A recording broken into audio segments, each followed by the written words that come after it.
Assalamualaikum warahmatullahi wabarakatuh. Adalah Khawlah binti Sa'labah, seorang sahabat perempuan yang memiliki paras cantik nan jelita. Ia diperistri oleh seorang laki-laki bernama Aus bin As-Samit. Suatu ketika sang suami, Aus bin As-Samit, melihat sang istri sedang melakukan sholat di rumahnya. Selama sang istri dalam sholatnya, Aus terus memandanginya dari arah belakang. Ia sungguh terkesan dengan keindahan tubuh istrinya. Terlebih ketika Khawlah sedang bersujud, bagian belakang tubuhnya membuat Aus menginginkan istrinya. Maka ketika sang istri selesai dari sholatnya, Aus mengajaknya untuk melakukan hubungan suami istri. Namun Khawlah menolaknya. Atas penolakan ini, Aus marah besar hingga akhirnya keluar kalimat yang menjadikan Khawlah tertalak. Kepadanya dengan emosi, Aus mengatakan, "Bagiku engkau laksana punggung ibuku." Dalam tradisi masyarakat Arab kala itu, menyamakan istri dengan punggung ibu suami adalah cara suami untuk menceraikan istrinya. Syekh Nawawi Banten memiliki catatan tersendiri yang perlu diketahui perihal perilaku Aus ini. Disebutkan bahwa Aus berhasrat terhadap perempuan dan menginginkan menggaulinya dengan cara yang tidak semestinya perempuan digauli. Karenanya Khawlah menolak permintaannya itu. Atas penolakan ini, Aus marah dan mengatakan, "Bila kamu keluar dari rumah sebelum aku melakukannya denganmu, maka bagiku engkau seperti punggung ibuku." Usai mengucapkan kalimat itu, Aus menyesalinya. Ia paham bahwa dengan kalimat seperti itu sama saja ia menceraikan istrinya. Pada saat itu, di masa jahiliyah, belum ada hukum dihar. Kalimat dihar seperti itu masih dianggap dan dihukumi sebagai talak. Adapun Khawlah pun tak terima bila ia dicerai oleh suaminya. Maka serta-merta ia mendatangi Rasulullah SAW. Kepada beliau ia sampaikan, "Aus menikahiku saat aku masih gadis yang disukai banyak lelaki. Kini setelah aku tua dan memiliki banyak anak, ia menyamakanku dengan ibunya. Aku memiliki anak-anak yang masih kecil. Kalau mereka aku serahkan kepada Aus, mereka akan tersia-sia. Tapi kalau mereka aku yang mengurus, mereka akan kelaparan." Dengan aduan itu, Khawlah berharap agar Rasulullah tidak menghukumi talak atas hubungan perkawinannya dengan Aus. Namun Rasulullah tetap menghukumi talak atas ucapan Aus tersebut. Khawlah masih belum mau menerima. Ia bersikeras, "Rasul, demi Allah ia tidak mengatakan kalimat talak. Dia itu bapaknya anak-anakku. Dia itu orang yang paling aku cintai." Namun Rasulullah SAW tetap bersikeras menghukumi talak atas Khawlah dan Aus.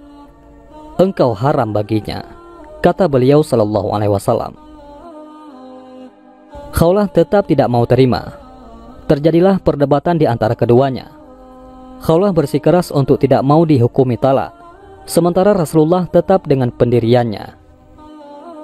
Sebagaimana diketahui bahwa setiap kali ada permasalahan yang disampaikan oleh para sahabat kepada Rasulullah, maka beliau tidak akan menghukumi kecuali setelah adanya wahyu dari Allah Subhanahu wa Ta'ala. Pun demikian dengan kasus Khawlah ini. Karena tidak ada wahyu yang turun menyangkut kasus tersebut, maka beliau tetap menghukumi talak dan tidak menerima permintaan Khawlah untuk memutuskan hukum yang lain. Melihat kenyataan bahwa keinginannya tak akan dipenuhi oleh Rasulullah SAW, Khawlah tak berputus asa. Kepada Rasul, ia katakan, "Baiklah, akan aku adukan masalah ini kepada Allah Subhanahu wa Ta'ala." Maka kemudian Khawlah menengadahkan kepalanya ke arah langit. Dengan suara lantang, ia berseru, "Ya Allah, aku mengadu kepadamu. Turunkanlah solusi bagi masalahku ini melalui lisan nabimu." Ia terus mengadukan masalahnya kepada Allah. Di saat seperti itulah wajah Rasulullah terlihat berubah. Kepada beliau turun ayat yang menghukumi bahwa masalah Khawlah dan suaminya itu adalah masalah dihar, bukan talak.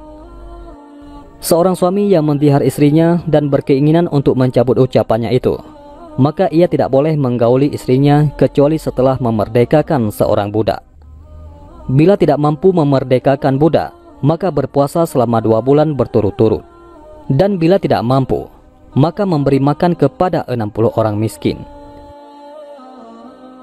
Ayat dimaksud yang turun atas permasalahan Khawlah ini adalah ayat 1-4 dari surat Al-Mujadilah. Allah Subhanahu wa taala berfirman, "Sungguh Allah telah mendengar ucapan perempuan yang mengajukan gugatan kepadamu tentang suaminya dan mengadukan halnya kepada Allah. Dan Allah mendengar percakapan antara kamu berdua. Sesungguhnya Allah Maha mendengar, Maha melihat. Orang-orang di antara kamu yang menzihar istrinya menganggap istrinya sebagai ibunya, padahal istri mereka itu bukanlah ibunya. Ibu-ibu mereka hanyalah perempuan yang melahirkannya. Dan sesungguhnya mereka benar-benar telah mengucapkan suatu perkataan yang mungkar dan dusta. Dan sesungguhnya Allah Maha Pemaaf, Maha Pengampun. Dan mereka yang menzihar istrinya, kemudian menarik kembali apa yang telah mereka ucapkan, maka mereka diwajibkan memerdekakan seorang budak sebelum kedua suami istri itu bercampur. Demikianlah yang diajarkan kepadamu, dan Allah Maha teliti terhadap apa yang kamu kerjakan. Maka barang siapa tidak mau memerdekakan hamba sahaya, maka dia wajib berpuasa 2 bulan berturut-turut sebelum keduanya bercampur. Tetapi barang siapa tidak mampu, maka wajib memberi makan 60 orang miskin. Demikianlah agar kamu beriman kepada Allah dan Rasul-Nya. Itulah hukum-hukum Allah, dan bagi orang-orang yang mengingkarinya akan mendapat azab yang sangat pedih." Demikianlah Khawlah binti Sa'labah, perempuan dari kalangan sahabat yang tidak saja mengadukan permasalahannya kepada Rasul, tetapi juga kepada Allah Subhanahu wa taala. Sahabat perempuan yang aduannya didengar dan dikabulkan oleh Allah Subhanahu wa taala, dan karenanya terbentuklah hukum dihar dalam syariat Islam. Kisah ini banyak ditulis oleh para ulama tafsir dalam berbagai kitab mereka. Di antaranya oleh Syekh Nawawi Banten dalam kitab Al-Munir 5 Al-Limit Tanzil. Imam Al-Qurtubi dalam kitab tafsirnya Al-Jami' li Ahkamil Quran menuturkan sebuah cerita. Suatu saat Sayyidina Umar bin Khattab bersama beberapa orang berkendara menunggangi khimar. Dalam perjalanannya mereka bertemu dengan Khawlah binti Sa'labah. Khawlah kemudian menghentikan perjalanan Umar bin Khattab dan teman-temannya. Kepada khalifah kedua itu, Khawlah kemudian memberikan banyak nasihat dan didengarkan dengan seksama oleh Umar. Ia berkata, "Wahai Umar, engkau dahulu diundang dengan Umair, lalu kau dipanggil Umar. Dan kini engkau diundang dengan sebutan Amirul Mukminin. Takutkanlah engkau kepada Allah. Wahai Umar, sesungguhnya orang yang yakin dengan kematian, maka ia takut kehilangan. Orang yang yakin dengan hisab, ia takut pada azab." Umar bin Khattab terus mendengarkan nasihat Khawlah, hingga ada yang mengatakan kepadanya, "Wahai Amirul Mukminin, apakah engkau berhenti hanya untuk mendengarkan ucapan perempuan tua ini?" Mendengar ucapan tersebut, Umar bin Khattab menjawab, "Demi Allah, seandainya perempuan ini menahanku dari awal hingga akhir siang, aku tak akan berhenti mendengarkannya kecuali untuk melakukan sholat maktubah. Tidakkah kalian mengenal siapa perempuan ini? Dia adalah Khawlah binti Sa'labah. Allah telah mendengarkan ucapannya dari atas 7 langit. Bila Tuhan semesta alam mau mendengarkan ucapannya, pantaskah bila Umar tak mau mendengarnya?" Itulah kisah Khawlah binti Sa'labah, perempuan yang memprotes Nabi dan dibela oleh Allah Subhanahu wa taala. Wallahu a'lam bishawab. Mudah-mudahan bermanfaat. Assalamualaikum warahmatullahi wabarakatuh.